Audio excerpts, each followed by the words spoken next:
Hello everybody, it's Mimberly and welcome back to the channel. So we're back with Love in Deepspace, Death and Rebirth. Now I've left this way too long because truthfully, I was trying to find the time to sit down and record it where my attention was going to be fully undivided. Because as you guys know, I like to make sure I'm putting 100% into my videos. Now, if you hear something weird in the background, that would be my trusty fan. It is fucking hot in this studio. That's another reason I've not been recording much recently because of the heat waves.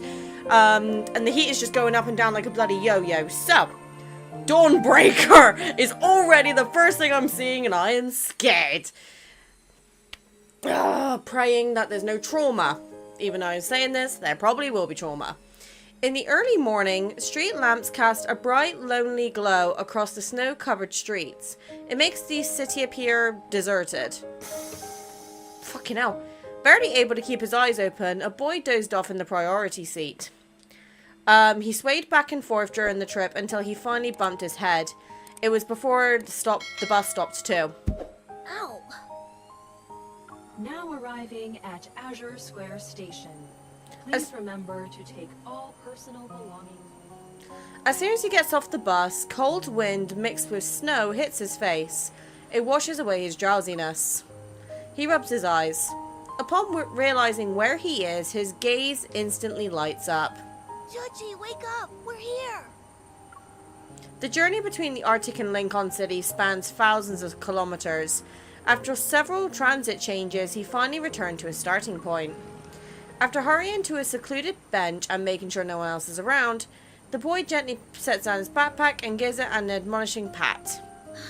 We're back. And you're not allowed to run off this time. What's in the backpack? Until we find the emissary, we need to stick to our usual plan. Pretend to be a regular dog whenever there are people around. This is terrible, because like, when I sit up, you guys can see the things in my glasses, but this is how I normally sit. Fuck it. Fuck my eye health. Oh, hello, cat. Come say hi. Ah, there he is. It's the baby. He's gonna accompany English up today. You know, the fluffy kind that humans love to pet. Got it? We'll practice paw shaking later. I can shake paws. See? I can shake paws. He's so fucking sick of me. Come here, buddy. The boy waits for a long while, but there's no response from the backpack. Should he? Uh-oh.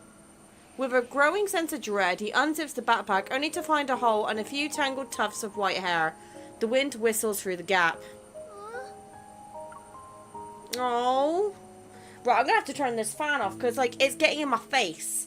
Like, you know when, the wind's blowing into your eyes? It's not good. It hurts my eyes. God damn it. Ooh. Absolutely destroying the office, as we guys can see. Studying through the documents Zane gave me, I searched through every library and archive in Lincoln City. I tried my best to uncover the information about cosmic civilizations hidden in the biometric key, but every search has come up empty. Several days of running around have taught me one thing though. Unlocking the key's secrets won't be something I can accomplish overnight. But right now, something else has caught my attention. What that? Oh, Jenna. These are special pathological cases where the subjects retain a human's physical features, but their consciousness has been eroded. Only primitive aggression and instincts remain. For now, we're designating them as Alterum. These Alterum share one common characteristic too. They were diagnosed with protocore syndrome. Oh. Protocore syndrome. 2 days ago, why do you do that, game? 2 days ago, I received an unexpected message from Zane at midnight. It was long after we parted ways. I have to go on a business trip. It's not dangerous, but we might not be able to contact each other for a while. P.S. Don't worry. P.S. I'm not going to Mount Eternal. These sudden announcements had become the norm. I strolled through my emojis and sent back a happy snowman with ellipses above his head. The words protocore syndrome act like a signal. They connect my earlier suspicions to create a clear pattern. This is under Zane's field of expertise. Could his sudden departure be connected to these Alterum? I'm going to assume I'm pronouncing that correctly. The description of the Alterum reminds me of those so-called specimens I encountered in Skyhaven. With the Alterum appearing in Lincoln City, does this mean the Phantom of Otome has entered another phase? It's all slowly coming together. But according to these forum posts, a mysterious figure has appeared these past few days. They strike before the police do, and their codename is apparently Dawnbreaker. That is a name I never want to hear in this game. They always manage to deal with the Otterum before the police can arrive. That sounds like Zane. Wait, what? Another urban legend? Hey Nero, how are you doing? Focus. Focusing. Jenna interrupts the off-topic discussion. The virtual display As for these recent Alterum attacks, the police need a hunter to investigate and detect metaflux readings. That's the one thing I hate about auto mode, is that the things that you need to read is too quick. Jenna interrupts the off-topic discussion. The virtual display switches to show some photos from a crime scene. I'm just going to leave it and tap it manually. Does anyone want to volunteer? Me! Thinking these clues might help Zane, I raise my hand without hesitation. I'll go, Captain. Jenna must think that Mimby is like a pure workaholic. I swear to God. I'm really excited though, because like, I really did not want to hear the name Dawnbreaker, but you know what? We gotta deal with it. We really do. Also, I've got to mute my mic. Northern Ring Road, crime scene.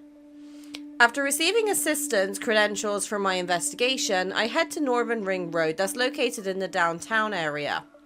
A detective lifts the barricade tape and approaches me. After we shake hands, he leads me to the crime scene. Thanks for coming out when there's all this snow. I'd like to say the same thing to everyone else who's here. I set up the precision scanner I bought on the ground and turn it on. Once the scan is complete, the data will be uploaded to the cloud that the association can access. Then a detailed report will be generated for police use. Perfect. We've received some of the restored surveillance footage, so we can take a look at it. The surveillance equipment was damaged by the cold, though. I'm afraid the video quality won't be great. I thought Lincoln City outdoor surveillance cameras were designed to withstand low temperatures. The temperature dropped far below the equipment's tolerance threshold. It's safe to say the damage wasn't caused by natural means. In the low-quality footage the detective hands me, I managed to spot an unsettling figure lurking in the darkness. The creature's form is disoriented. Weapons that look like hooked tendrils grow from its body. Compared to the ones I've encountered before, they seem to have grown significantly stronger. What about Dawnbreaker? Did you catch them on camera? The detective shakes his head. They managed to avoid being captured by the surveillance system. Meticulous and efficient, I'd say. As I approach the damaged guardrail by the road, my hunter's watch immediately starts blaring an alarm. The initial metaflux readings are extremely high. The Ultium is already similar to a Wanderer. So that's it then.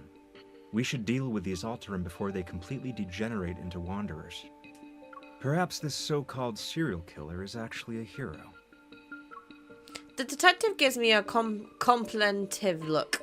However, from a hunter's perspective, do you see the Alterum as humans?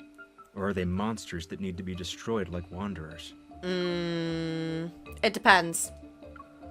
The line between humans and monsters depends on whether they've lost control.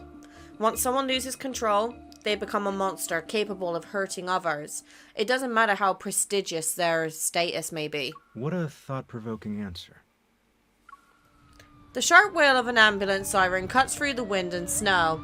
It grows louder as it approaches. When we both look up, our gaze is following it. Wanderers, Alterum, the Deepspace tunnel. Sometimes I think about the kind of fantastical world I'm living in.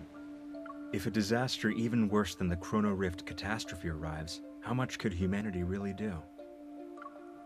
So the authorities are covering this up and classifying it as an accident. They must be trying to prevent the public from becoming even more panicked. He nods before shaking his head. The Alterum will cause panic, not the murderer. Seeing my confusion, he smiles. A blood-stained murderer is more relatable than these abominations. Yay or nay? Maybe I'm overthinking it, but something about this detective seems off. In any case, the association will provide the police with a formal energy analysis report. I should get going now. Oh, it's snowing! On my way home, I opened the forum post that Tara sent me a few minutes ago. It's about Dawnbreaker.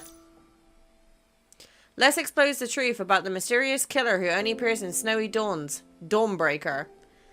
Has anyone else noticed that the Otome in Lincoln City has been slowly disappearing these past few days? That's because a mysterious killer has arrived in Lincoln City, the Dawnbreaker. They appear between dawn and sunrise, vanishing without a trace at daybreak, hunting Otome ahead of the police. Inside scoop, 100% legit information. But don't ask me which insider, I can't say more. Comments. No way, this is real. My uncle works as a dispatcher at the Hunter Center and he's never mentioned anything like this. The last 10 people who claim to have insider uncles already got cease and desist letters. Want to be next in line? Those Otome things are just way too terrifying. Getting rid of them quickly is definitely for the best. Lol, fake. OP's probably just OP's probably just some writer hired by the site for clicks. Dawnbreaker. The Otome and Dawnbreaker. These names sound like links in a food chain designed to exist in a perpetual cycle of hunter and prey. Those monsters. Come to think of it, I'm not so different from them. Will there come a day when others will try to erase my existence? As this crosses my mind again, I find myself strangely at peace. What was that? I hear a strange noise behind me. When I turn around, I notice paw prints on the ground. What kind of animal left these? A squirrel, maybe? Or a stray dog? Confused, I stand there, but then a white blur drafts past in my periphery. My scarf suddenly tightens around my neck before vanishing. When I come to my senses, all that's left in the snow is a chaotic trail of footprints. The white blur has already vanished into the darkness around the street corner. My scarf! Not the scarf! In the rundown, gloomy alleyway, only scattered spots of light fall upon the snow-covered ground. A dead end. I took my scarf too. Where did it go? Snow falls silently. My surroundings are so quiet that even the sound of breathing seems jarring. Are you going to drag me back to the cocoon? I won't return. Wait. You're Dawnbreaker. Just kill me already. Dawnbreaker? My heart races as I hold my breath and silently move forward. As soon as I turn the corner, I raise my gun at the shadowy figure. You. In the dim lighting, several objects coldly flash from the figure's palm. They're ice shards, and they've pinned the teenager's sleeves and pant legs to the wall. Black crystals covered the teenager's left arm and neck, but he's different from the test subjects I encountered in Skyhaven. Oh shit. That's the realization hits me. Or the realization, sorry, hits me. He's an Otome. I said you could kill me, not torture. I suggest you stay quiet. That voice! I freeze up upon hearing a familiar voice and move my finger away from the trigger. In that split second, a sharp ice shard cuts through the air. It barely misses my cheek. Dawnbreaker, like the Grim Reaper, turns to face me. With cold indifference, he meets my gaze. Zane? The white creature that had vanished into the snowy night suddenly appears out from nowhere. It jumps onto Zane.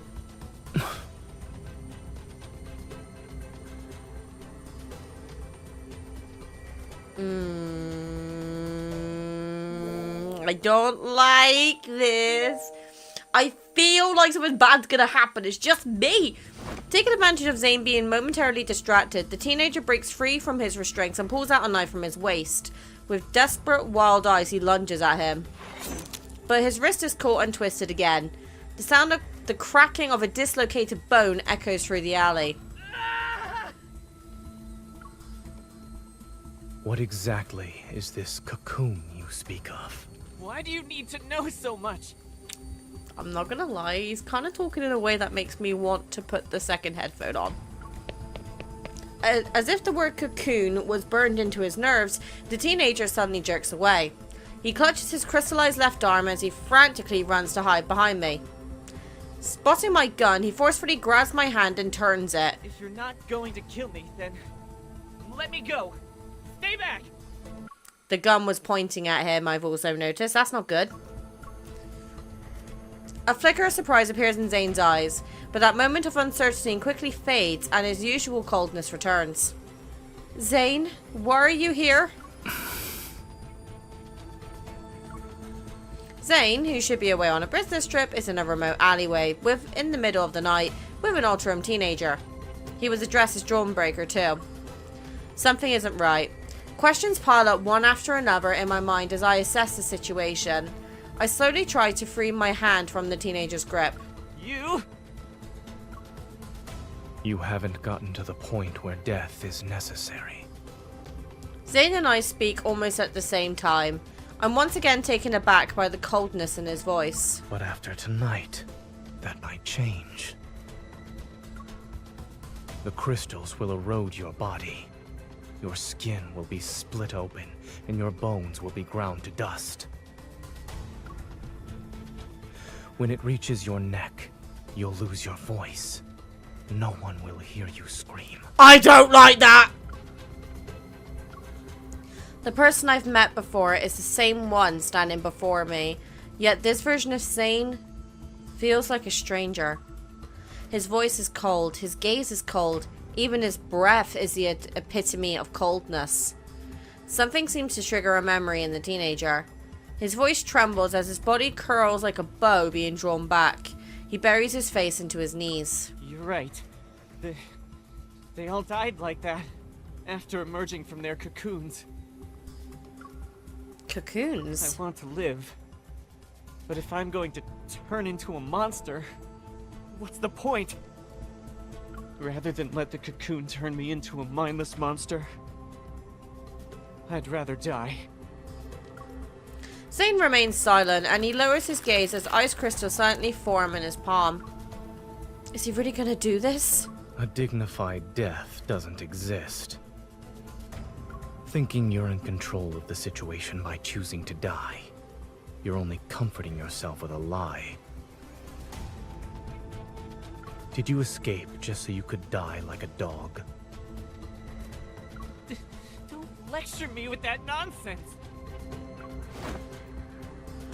I am not feeling comfortable right now, people.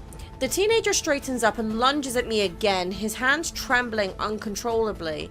Yet he grips my gun with all of his strength, refusing to let go. You're a hunter. A hunter's gun can kill a monster like me, right? Pull the trigger already!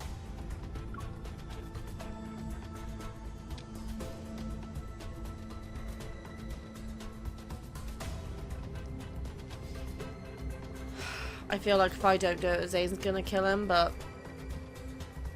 I won't do that. You can't be serious. With a flick of my wrist, I toss the hunter firearm away and kick it out of reach. The teenager desperately lunges for the firearm, but Zane catches him by the waist and pins him against the wall.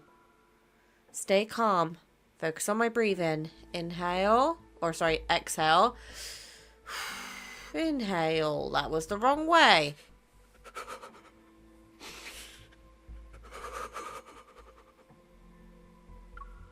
You're trembling.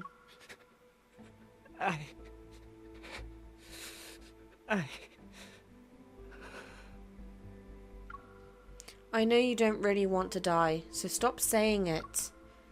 After several seconds pass, the teenager finally comes to his senses. He nods as if emerging from a trance. I steal a glance at Zane. His expression is completely serene and unmoved. It's as if he's an aloof observer standing at the crossroads between life and death. I move closer to Zane, firmly hold his hand in place, and give the teenager a gentle smile. You heard what he said, right? He said you can't die yet. He's the best cardiac surgeon in the city. If he says there's hope for you, then you can be optimistic about the future. He's a doctor? I know he may not look the part right now, but he really is the best in his field. Just don't misunderstand his intentions. You need to go. Now. the teenager freezes for a moment. As soon as Zane shifts his foot ever so slightly, the teenager spins around and runs away. Hi. Oh, this is awkward. Late into the night, the streets gradually darken. The light reflected off the snow makes street lights appear soft and dim. After watching the teenager leave, I turn back to look at Zane, who feels like a stranger. The small animal of an unknown breed stubbornly refuses to let go of his coat. It whimpers as he pushes it to the ground again. Aww. Now that it's just the two of us and this dog. Or dog? Anyway, you can tell me what's going on, right? Did your business trip end early? Or did Oxo Hospital call you back for an emergency? While I'm still asking questions, Zane bends down to pick up the snow-covered scarf. Then he stares at me as if trying to confirm something. Is this yours? Huh? If I remember correctly, this is the scarf you picked out 3 days ago? Oh, then it's mine. As soon as he says this, Zane walks right past me. You don't know me? Why are you suddenly acting like you don't know me? Should I know you?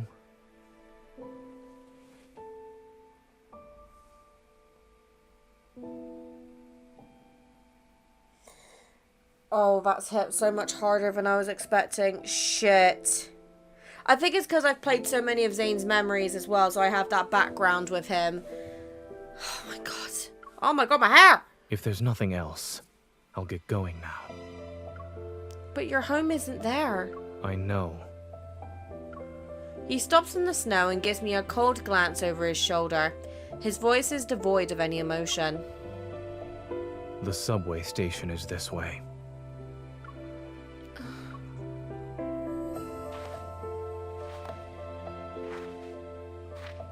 On the empty street, our footsteps crunch in the soft snow. With his tall structure and long legs, Zane strides quickly and widens the distance between us. I have no idea where he's heading or why he's acting like he forgot who I am. All I can do is quicken my pace to catch up to him. Zane, answer me! I step in front of him to block his path. A mix of frustration and disbelief makes my chest tighten. What's the matter? That's my line. Has your Evo gone out of control again? The puppy whose species I don't recognize catches up to us. Its gaze flits between him and me. No, I'm perfectly fine.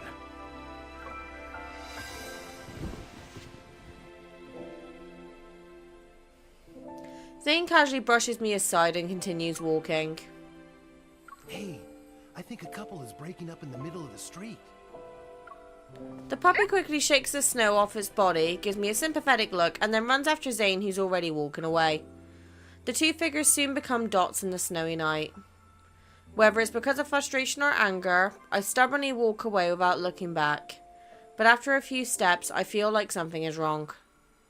Wait, the direction Zane's heading in? Oh no. My heart races as I quickly follow the footprints in the snow. Zane lies unconscious on the ground, his brows tightly knitted as if darkness is dragging him down into the depths. Zane? I crouch and shake his shoulders, but he doesn't respond no matter what I do. I can't just leave him like this. I try to help Zane up. As my fingers brush against his neck, I feel a layer of frost. It's unnaturally black. Could this be related to his nightmares again? A heavy sense of foreboding weighs on my mind, but getting him out of here comes first. I struggle to support Zane's weight as I drag him along one step at a time. Why was he talking about taking the subway?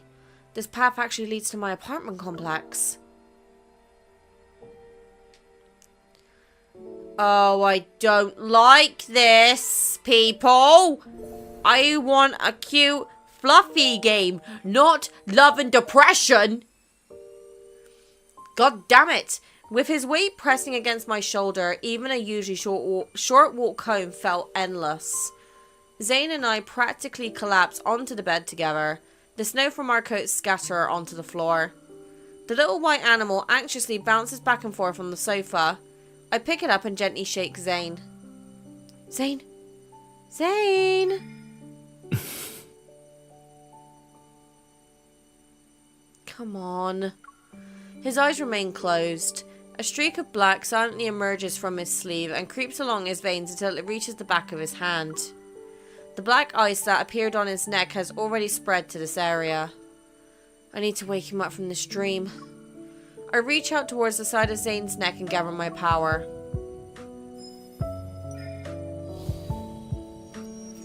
Almost instantly, I sense the chaotic, surging power raging throughout Zane's body. Like a force that's been suppressed for eons and is now finally breaking free, a bone-chilling cold surges forth. It makes my entire body shudder. The power within his body is unstable. That's why he lost consciousness. At that moment, Zane's eyes snap open and he grabs my wrist. What are you trying to do? Kill you. He grabs my hand and pins it. Encased in ice, my wrist is already stuck to the wall once I realize what's happening. I take several deep breaths to compose myself. I'm trying to help you treat the black ice. When did it start appearing? While I was dreaming. He lets go of my wrist and the ice crystals dissolve with it. I guess there's no point in asking. To my surprise, the black frost didn't disappear after our resonance. It stubbornly remains on his body. Nevertheless, Zane appears much better than before. Remembering how cold he felt, I take out a thermometer to check Zane's temperature. Extremely low temperature detected. To protect the device and extend its service life, the system will be automatically turned off in 1 minute. Oh my god. The reason for the extremely low temperature isn't concerned and tries to prop himself up.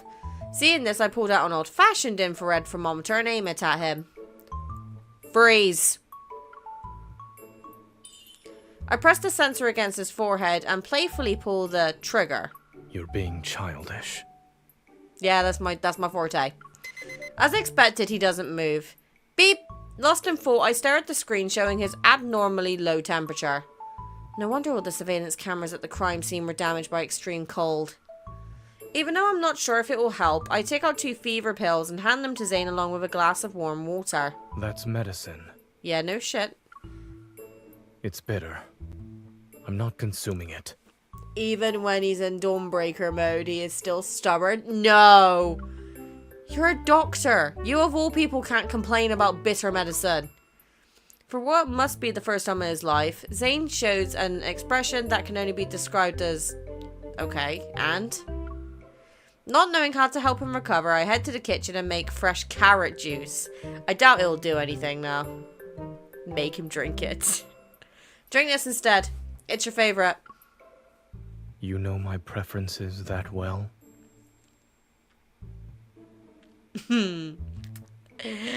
I know he hates carrots, so... Zane seems genuinely thirsty. He takes the glass, hesitates for a moment, and chugs it in one go. He really does not like carrots. Well, do you want to give a more detailed review this time? He meets my gaze as the entire glass of carrot juice turns into a solid column of ice in his hand. It's awful. Sorry. I see your hatred for carrots is written in your DNA. Can't get rid of the carrot addiction, man. I love carrots, mate, but Zane hates them. As the night deepens, the hustle and bustle outside my window gradually fades into silence. I gather every blanket and quilt in the house to stack on top of Zane, and then I crank my heater up. I'm not cold. I've already told you this. Take these blankets away. Nope, mate, you need them. Why don't you take them off yourself? I don't have the strength. And why don't you have it? Huh? Then don't move. He purses his lips, only to furrow his brow a moment later. You've been fussing over me for a while now. Okay, and? Is it for a particular reason? You're important to me. No point in hiding it from him. Uncertainty flickers in his gaze. I don't know what you're talking about. I don't want him to see my expression, so I turn away. The real reason is simple, actually. When he falls silent, I push away my chaotic thoughts and turn his cold face toward mine. Dawnbreaker, you're very famous. So don't you dare run away or disobey me, or else I'll... You'll what? He asks softly. His chin is still tilted up by my hand as his gaze falls to meet mine. I'll make sure you won't live to see tomorrow's dawn. I yank the blanket up to block his voice and gaze into the darkness.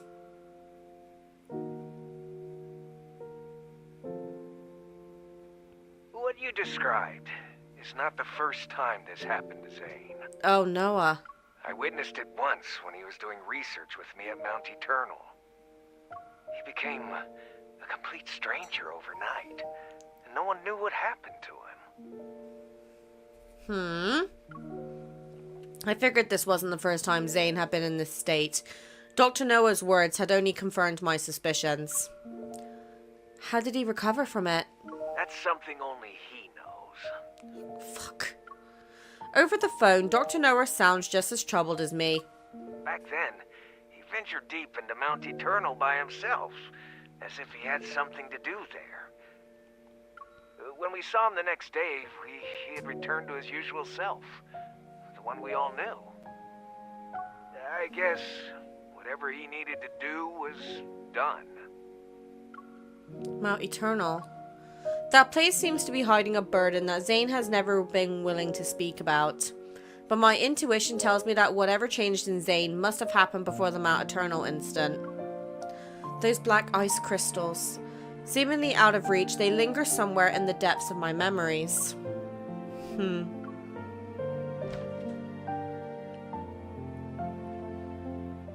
When I open the door again, I find a ball of white fur sitting by the bed. It's wagging its tail at me. When did you sneak in? As I get closer, I notice the creature is contained within a semi-transparent dome made from the ice evil. It restricts its movements. I don't even need to ask who did this. Zane really doesn't show mercy, huh? The puppy-like animal lets out what sounds like a bark of agreement. I reach out to dispel the evil ice barrier, and then I sit down with the creature in my arms. Now closer to Zane, I see his eyelashes trembling in his deep sleep. They're like the wings of a weary bird that's finally resting at home. I don't know what you're dreaming about, but I hope they're sweet dreams. Good night, Zane. Oh. Uh-oh. That music scares me. In the stillness of the night, only the white creature notices a faint sound. A subtle energy seems to be flowing. Oh, the white animal's ears twitch as it looks up at Zane and the girl's joined hands. The cold, corrosive sensation gradually fades. A warmth surges through Zane's cold fingertips like water traveling through a leaf's veins. For this soul that's been trapped in nightmares for so long, the unmelting black ice covering his body finally recedes bit by bit.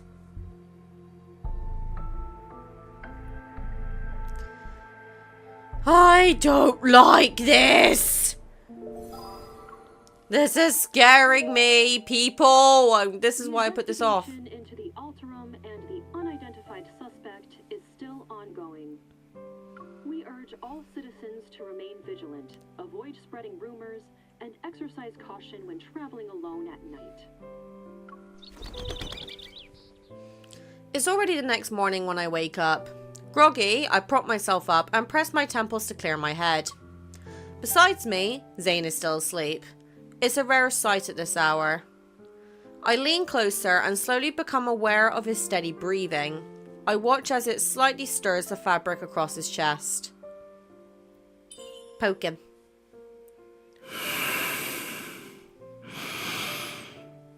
Oh, he's just a sleepy baby. I love him. This is payback for making me haul you home through the heavy snow yesterday. I poke him again. And that's for freezing my hand to the wall.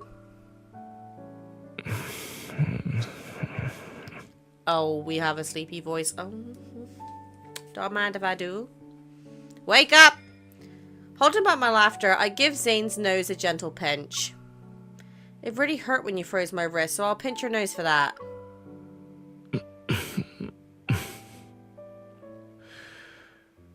Is messing around with people while they sleep a habit of yours? That's my Zane, isn't it? I feel his warm breath on top of my head. My breath hitches as I meet his slightly weary gaze. Zane? The next morning, the morning light filters through the curtains and falls onto his tousled hair. Looking into those eyes, I can tell that the familiar Zane has returned. You can tell because it's softer. Yes. Hi! Joy wells up inside me as I wave my hand in front of his face. Are you finally awake from your nightmare? He nods, and as he stretches his neck, I see the black ice on his body has completely disappeared. You're actually back to normal! You could phrase that differently.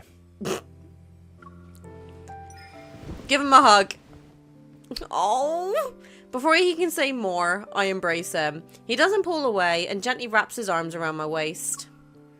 Congratulations, I'm the first person you saw when you woke up.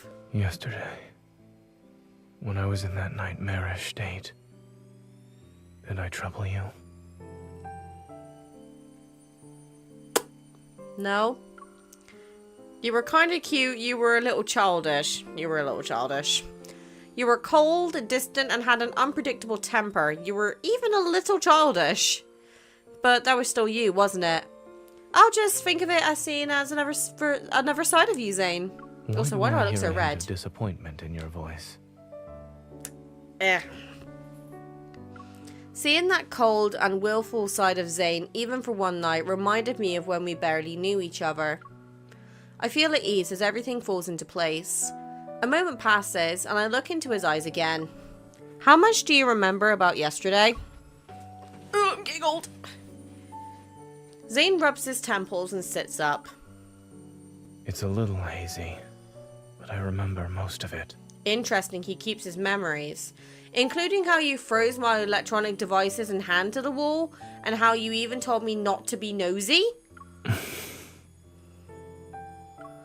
He glances away for a moment before his gaze calmly returns to me. I also remember how you stacked blankets on me, and did a test with carrot juice. Your memory is impeccable. So, when did these nightmares start? They became more frequent after I returned from Chansha City. Oh. And in those dreams, I always forget who I am and what I'm supposed to be doing. The me in my dreams, however, has his own mission to complete. Oh, God. He presses his lips into a thin line and looks at me. The guilt he feels is clear. For some reason, the scene from last night flashes through my mind again. It stirs up emotions that I can't quite name. Well, there's no more black ice on your neck and hands. Your palms are warm too. It's safe to say that you passed the physical examination. Welcome back to reality, Zane. I open my arms and wait for him to initiate the hug this time. Give me a hug! Thank you. Zane hesitates before leaning down, and then he wraps his arms around me. His warm breath brushes against my neck. Good morning. This makes me happy! This is the Zane I like, not the twat. I like this one. Oh. Before taking Zane home, he accompanies me to the association. I'm gonna update them on my progress in the Ulterium investigation. Dawnbreaker vanished overnight. Some people on the forums joked that he had been broken by the dawn. The police investigation has now hit a dead end, and the relentless snowfall is still the biggest obstacle for gathering evidence at the crime scenes. While waiting for Zane to finish shopping, I sit in the car and look at today's news. Ever, which announced the Fountain of Otome initiative, has revealed the first phase of the project, the Val Sanatorium. Oh god, nothing can come good from Ever. According to several reports, Val Sanatorium is using medical pods called Rebirth cocoons to treat patients with protocore syndrome. Rebirth cocoons? My mind quickly latches onto this word. I heard this term yesterday. The teenager. You're right. They all died like that, after emerging from their cocoons. Rather than let the cocoon turn me into a mindless monster, I'd rather die. Gosh. The cocoons the Otome mentioned must be these rebirth cocoons. Sensing my troubled thoughts, the white creature pushes his fluffy self from the backseat to settle on my lap. Are you trying to comfort me? Thank you. When Zane woke up, I asked about the animal. He said it belonged to some distant relatives. As for why he got lost, sold my scarf and refuses to leave Zane's side, Zane says he's not sure. So what kind of creature are you? I decided to take out my phone and use its image recognition feature. As the screen refreshes, it shows a magnificent Bazi, the divine beast of iniquity, knows all beneath heaven and earth. With trembling hands, I cup his face. My gaze travels from his clear eyes to the tiny horns protruding like fresh sprouts near his ears. Huh. Hi. As I struggle to find the right words, Zane returns to the car. He has a bag of chocolates and dog food. Since you bought dog food, why don't you keep him? After all, your robot vacuum is the only other living thing in your house. Shouldn't it have a friend? That won't be necessary. My robot vacuum has its own social life. God damn it, Zane. I want to keep him, he's cute, from the sounds of it. Through the windshield, the warm glow of our headlights cuts through the heavy, snowy gloom. A figure is looking around while standing near Zane's house. It's a young boy in plain clothes. He's holding a book in his arms. As soon as we get out of the car, the boy's face lights up with excitement and anticipation. He spreads his arms wide. Forgotten, the books fall to the floor. Is it that boy with the white hair? Emissary! Oh, wait.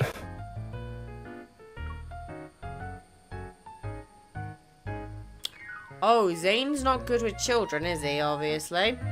Also, is it just me or does my face look more shiny than usual? Maybe it's a setting spray I've used. I don't know. The emissary. What in God's name does that mean? The unfamiliar teenager rushes towards Zane, who's standing behind me. The mysterious little creature, wagging its tail, runs over as well. Soon enough, all three of them are tangled in a group hug. Let go of me. The teenager steps back. Then he excitedly scoops up the small animal. So that's where you went, Shuchi. Why didn't you tell me? Watching this harmonious scene between human and animal, I'm touched. But then I quickly become confused. What did he just call you? Hold on, what did he just call you? Is he role-playing as your servant or your son in a fantasy setting? Don't jump to conclusions. He's the son of a distant relative, and he loves sci-fi movies and cartoons. I suppose his latest hobby is running away from home. But now that I'm looking at him, this kid reminds me of... I study the boy's round face, his straight posture, and those mature eyes sparkling with excitement. Come to think of it, there really is a teeny tiny Hey! Before I can finish my sentence, Zane swiftly taps his knuckle against the top of my head. You should channel your brain power into writing a research paper instead. I'm just teasing you. I know you didn't look like this when you were young. I lean down to get a better look at the boy. He has delicate features and appears to be around 11 or 12 years old. Do you live in Lincoln too? Well, you could say that. I live in the Fractal Library. Excuse me? In a nearby residential area. The Fractal Library? I've never heard of it before. Is it a new building? Knowing he's related to Zane, I find myself adopting a gentler, friendlier tone. Is this little guy your pet? What breed? Actually, what kind of animal is it? He's just a regular pet dog. He's not special. Go on, Shuchi. Bark. That's not the correct sound. I want one! Okay, now shake. The small creature glances at me and then at Zane. He swallows his pride and places his paw in the boy's palm. Zane stands by the wall with his arms crossed. When he sees my skeptical look, he gets his phone out and looks away, obviously. The boy's face relaxes with relief as his expression shifts to one that said, "I told you so." Can you spin? Can you spin? The small animal actually understands me and starts spinning in circles. He chases his tail. He really is a puppy? When did you learn to do that? Seemingly unable to watch any longer, Zane waves his phone. I just got a text from his parents. They're going to pick him up. Already? Can't you stay for a little while longer? I was actually planning to stay for a while. Oh. Zane's sharp gaze sweeps over the boy. I might be imagining things, but the child and the dog freeze. Right. I wanted to say hello. Uncle Zane will send me home. It's cold, so you should head inside. I'll see him off.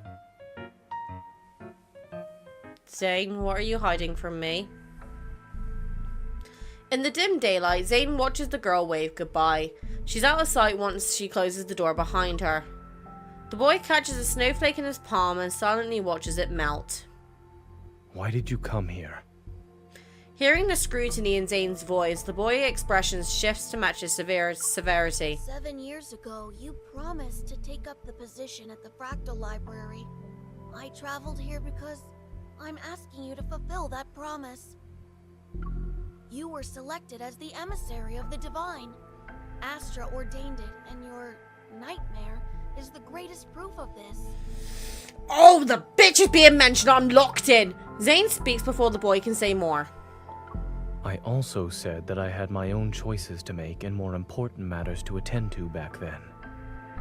The boy's expression grows serene, and his voice carries a maturity unlike the one from a few seconds ago.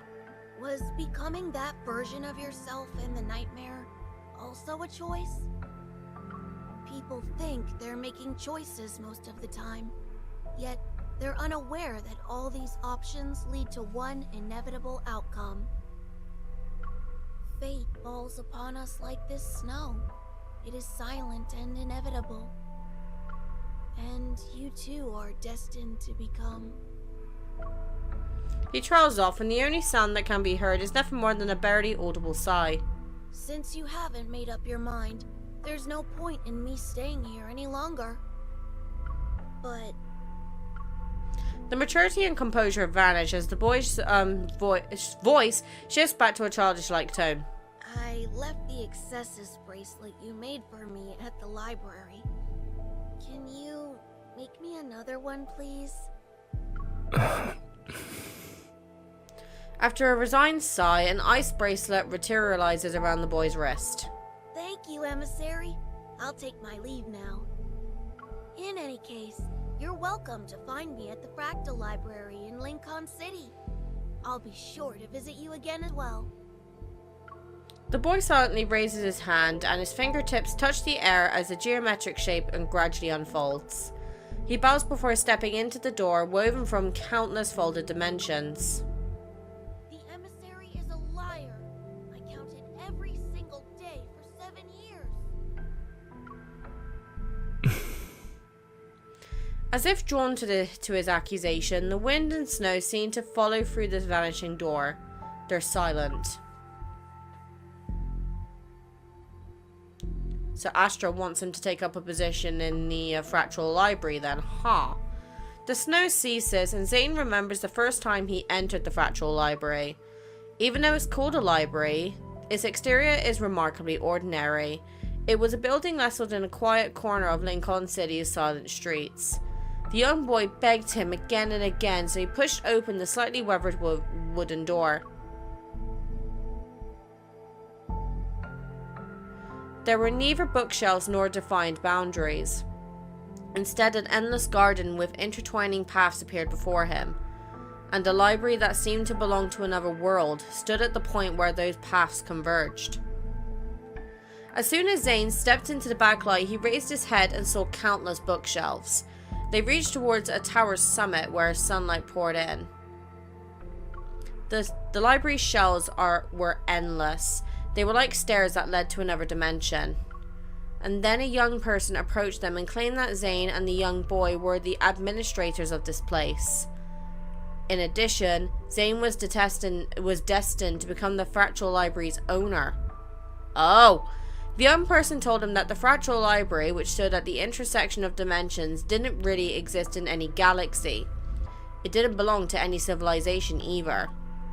And each book in the library contained the fate of a world. Oh shit. Zane wondered if his own fate was among them. Perhaps his nightmares were hidden among a page of these large volumes from the moment he pushed open the door.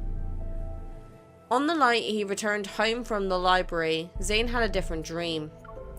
In that unfamiliar world, he wore robes as he walked into a very tall tower. He was leafing through an ancient tome. Between its petals lay a jasmine petal from a spring day.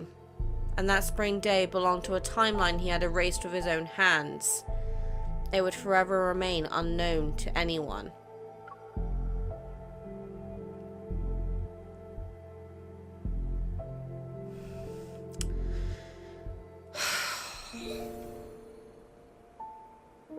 This is a lot of information to take in. Oh my lord. Hey. Just as Zane enters the house, I finish roasting the tangerines he bought. When I glance out the window, I realize the snow has finally stopped. Did your relative leave already? He must have a strict family. Yes. He needs to go home and write his reflection paper. There's a distant quality to Zane's voice. I sit down beside him and hold out one of the roasted tangerines.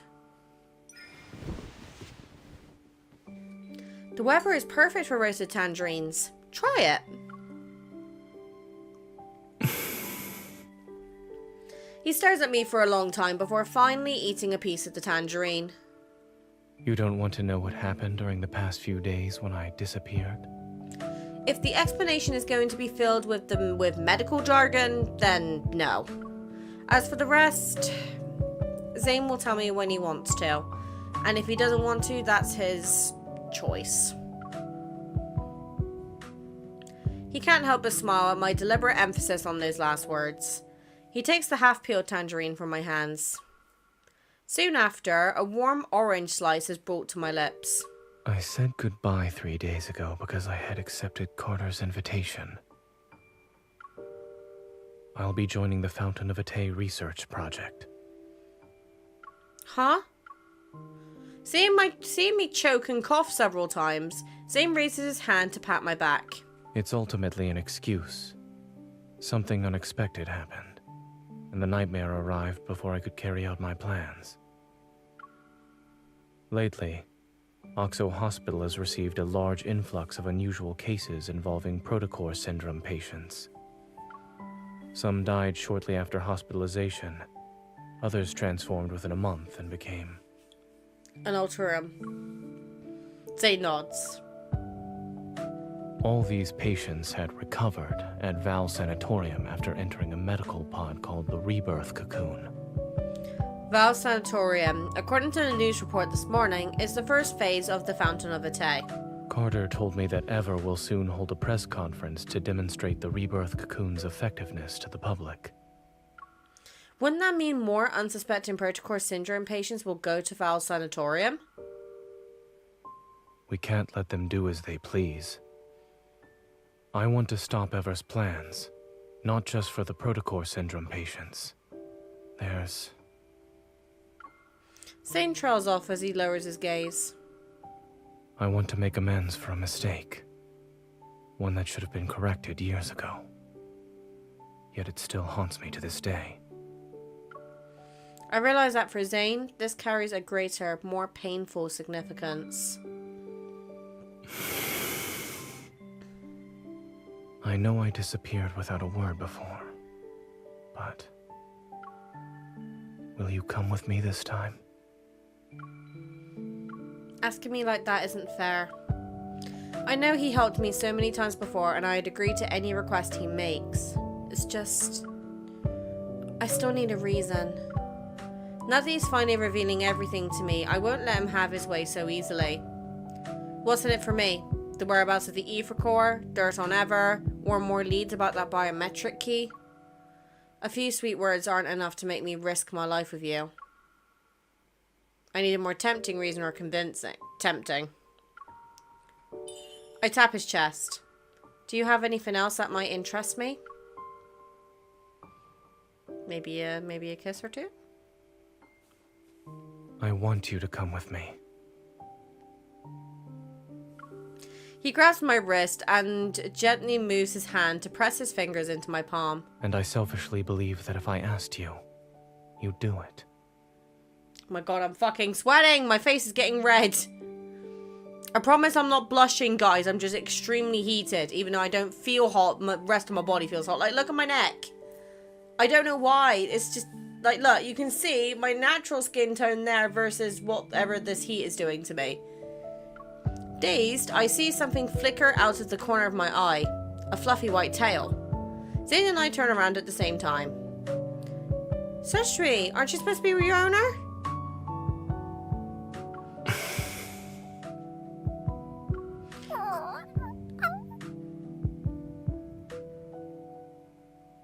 Crouched near the robot vacuum, Shatri whimpers. Those clear, innocent round eyes look at me first and then at Zane. You're staying here to watch the house.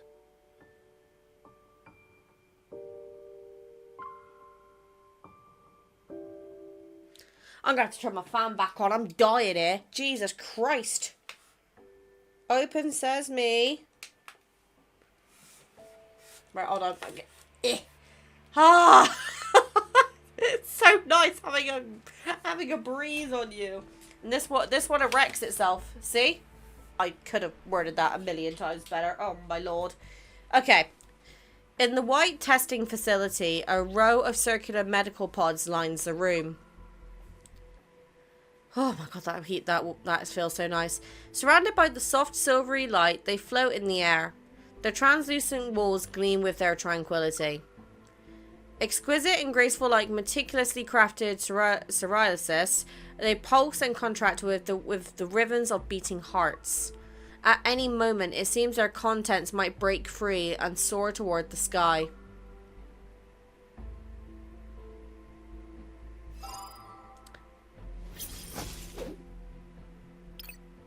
Okay.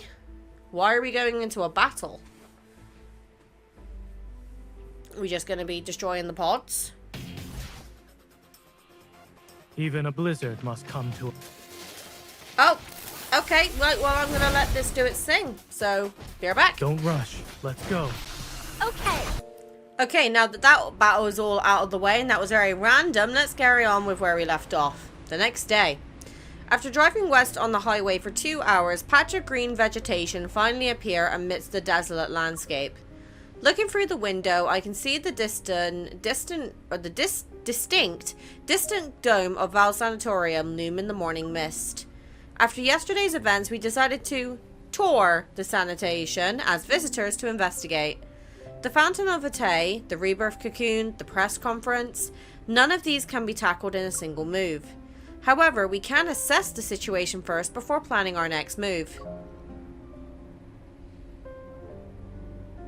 Are we almost there? I feed the last cookie to Zane as he drives. He nods and takes a moment to gather his thoughts before speaking.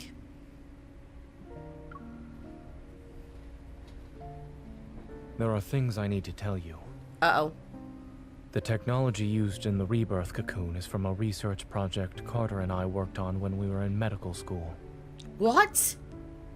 Back then, I began researching the application of protocores in implantable devices under Dr. Noah's guidance. It was also something I was interested in personally. At first, the research progressed smoothly. Yet when we started doing experiments... We need to stop researching this. The protocore energy has completely corroded the heart. Our experiment failed. But the heart started beating again. It just grew some black crystals, that's all. Did you know? The lab mouse we performed a protocore implant surgery on transformed into a wanderer and devoured its fellow test subjects. Zane, our experiment wasn't a failure. We succeeded! We've discovered humanity's next evolutionary form! We definitely need to visit that barbecue place near the campus tonight to celebrate.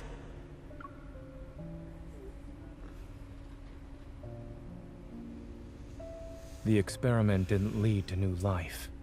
It turned people into wanderers, minions of a protocore. Now we understand why he was so against Carter. It was a Pandora's box that should have remained sealed. I destroyed all the related research data that day. I hope to keep this truth buried forever. But Carter didn't see it that way, huh?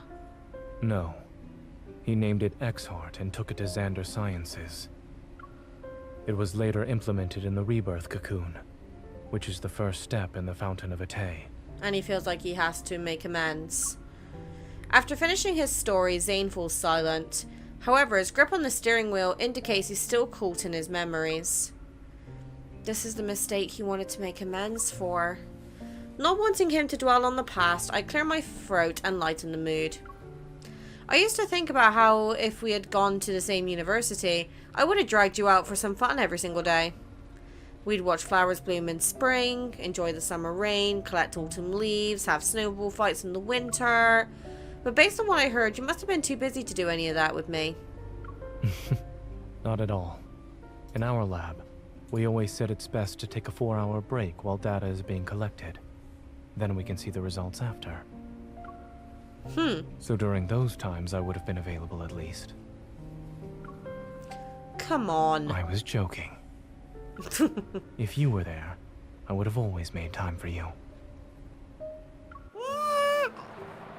Stop being a cutie patootie. The car turns onto a newly paved road, passes a sign that reads Val Sanatorium, and comes to a stop in the parking lot. I'm not familiar with the sanatorium's interior layout. If you encounter any danger during this visit, remember not to go in alone. Don't worry, I'm a professional. While I speak, I catch a glimpse of White approaching us. Carter, who's here to receive us, wears a casual white business suit. Only a navy blue butterfly pin adorns his collar. Have you been waiting long, Zane? No, we just got here. Carter leans down the car window. Upon seeing me, his eyes crinkle and his smile widens. When Zane called about needing 2 visitor passes, I had a feeling you'd be accompanying him. I compose myself. Smiling politely, I step out of the car, but just as I'm about to speak... Let's skip the pleasantries and head inside. I don't like this. Following Carter, we entered the long corridor that connects the parking lot to the sanatorium's lobby. My gaze falls on the emblem at the entrance. Under the carved shape are the following: Eternity vanquishes Evolution Restraint Group. Without a doubt, this is Ever's logo. Carter activates a scanner, and a white light immediately sweeps over Zane and me. A cheerful electronic female voice speaks. Visitor identification verified. Zane. I am Telomere, the AI management system of Val Sanatorium. Welcome to our facility. That is scary. Scanned us and we are known? Not sure if that's a good thing or not. We hope you have a good day here at the sanatorium. Oh, I will have a good day if I get to smash you up. The doors slide open and we enter the first floor lobby of Val Sanatorium. Pristine white surrounds us. The ceiling is unadorned, its white surface seamlessly integrated with the recessed lighting system along its edges. Beneath our feet, a gentle light bathes the white marble floor and illuminates every corner of the lobby. This place seems... bright yet oppressive. Yes. Pristine, silent, and unchanging. It's as if time itself stands within these walls. That was my cat making that sound then. In this environment, Zane and I stand out like two stains on an otherwise white canvas. A few doctors in white lab coats pass by us. Though they were quietly discussing patients' medical conditions, they nodded in Carter's direction. Since Zane personally asked me for visitor clearance, I should give you two a proper tour.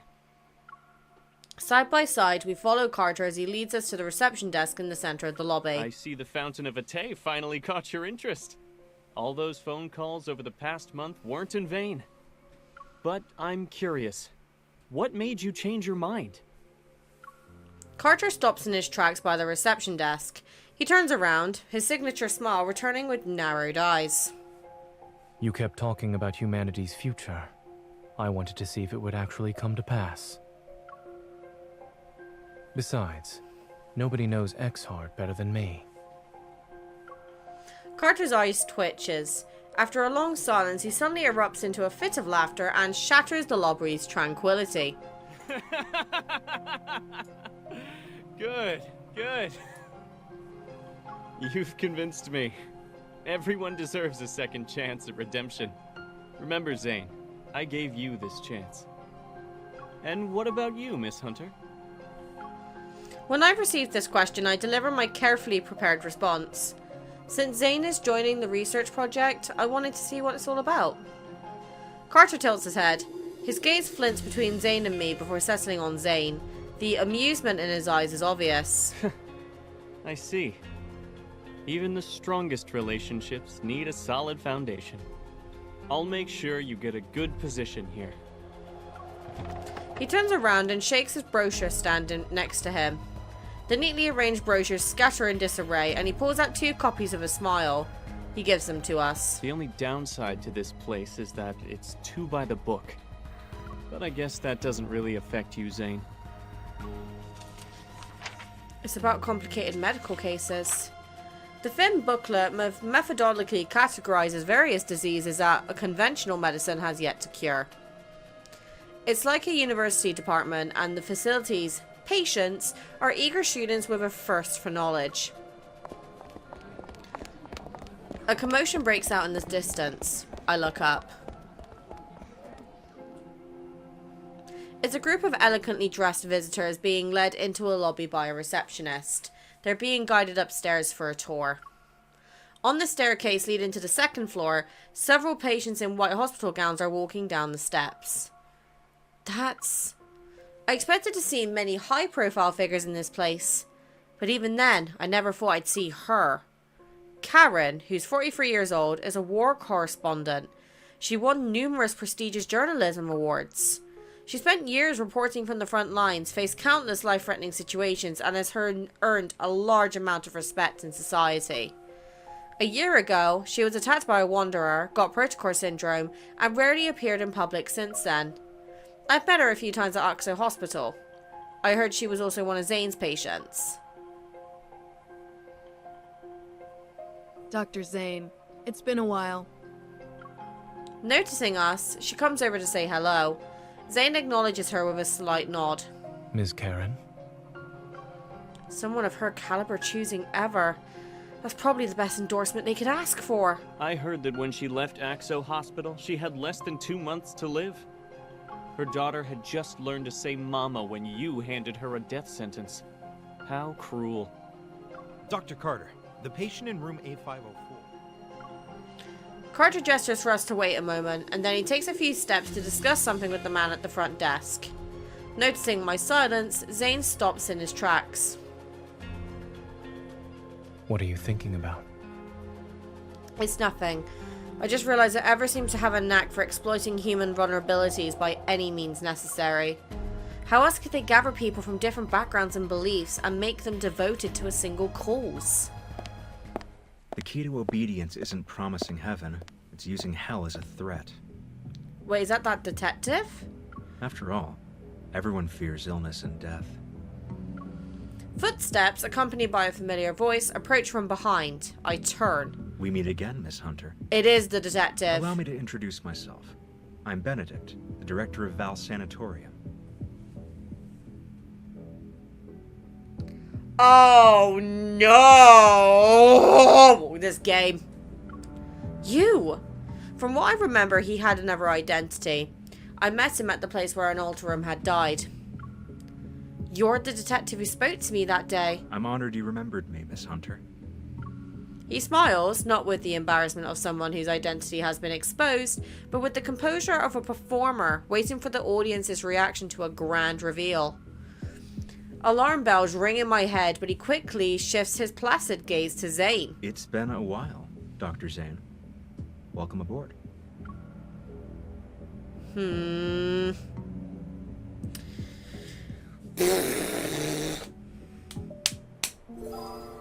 Oh, we got some more fighting. I don't know if this is going to be the end, so I'm just going to pause the recording, get these battles done with Zane, apparently, and I'll be right back. Okay, guys, I was right. So that's the end of this chapter. So we're going to carry on to the next bit, and I know we are getting extremely close now to the live stream, so I'm gonna go ahead and get this recorded now. It just means that part 6 might not get out in time, but by the time you guys see this video, I probably would have already recorded part 6. So don't worry, I am on the case. I'm catching up with videos. I've basically just not had a lot of time home, so I've had to prioritize other uploads that were quicker and easier for me to get out. I am going to be reacting to the live stream, and I have a very special guest with me this time as well. But I am going to be dodging social media, so by the time you guys see this, the live stream will be probably very, very soon. And I'm going to be dodging social media like the plague because I want to make sure I do not get spoiled, and I will be doing a full live stream reaction as well as a trailer reaction, so there will be 2 separate videos for you. So again, I apologize I wasn't able to get all of Death and Rebirth out before the live stream like I originally planned. I have just been having a lot of trouble keeping up with videos lately, but I'm going to quickly go off and get this one edited and get this ready to go. So thank you so much for watching, and I'll see you guys again soon. Bye!